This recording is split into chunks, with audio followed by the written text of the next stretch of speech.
This is a wonderful book.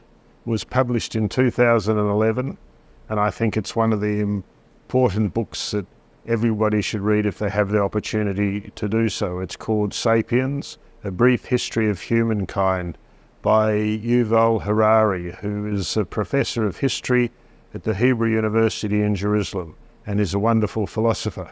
This book caused me to think about what's important in society, what's important about history and heritage, and people's beliefs. The book led me to create a series of sculptures which incorporated the opportunity to investigate the philosophy that is talked about in this book. The plaque is quoting the words of Yuval Harari that are in the book, and I'd like to read that to you. An imagined reality is something that everyone believes in, and as long as this communal belief persists, the imagined reality exerts force in the world. Any large-scale human cooperation, whether a modern state, a medieval church, an ancient city, or an archaic tribe, is rooted in common myths that exist in people's collective imagination. There are no gods in the universe, no nations, no money, no human rights, no laws, and no justice outside the common imagination of human beings.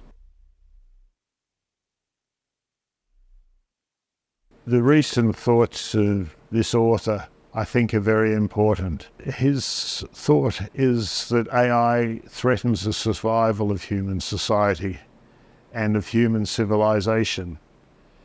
It has great abilities to manipulate and generate language, whether with words, sounds, or images. So this will affect human civilization. If we think about it, language is the stuff almost all human culture is made of. Human rights are cultural artifacts. We created these by telling stories, writing laws. Gods aren't physical realities. Rather, they are cultural artifacts we created by inventing myths and writing scriptures. Money too is a cultural artifact. If you think about it, banknotes are just colourful pieces of paper.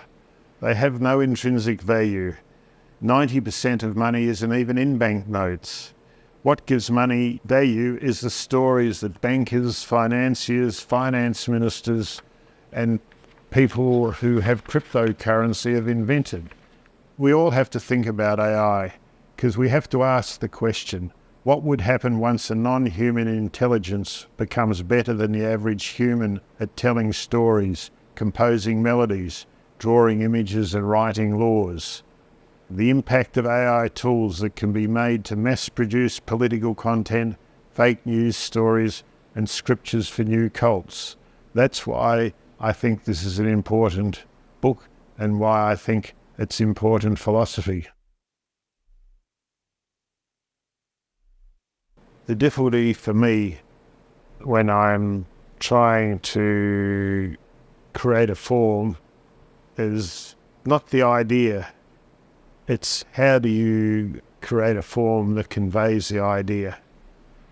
And this book, for me, contains ideas that I think are very important for all the generations to come. So I wanted a form that manifested this thought. We're all caretakers. We're only here for a moment, and we're caretaking for the next generation, children and grandchildren.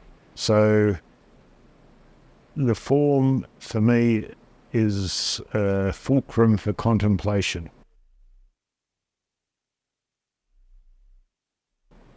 Well, the title, I believe, is probably a question for everybody. What do we believe in, and how have our beliefs evolved, and how they're going to be affected in the future? And that's why I bring up AI. What's important is history and heritage, because without memory, we're nothing.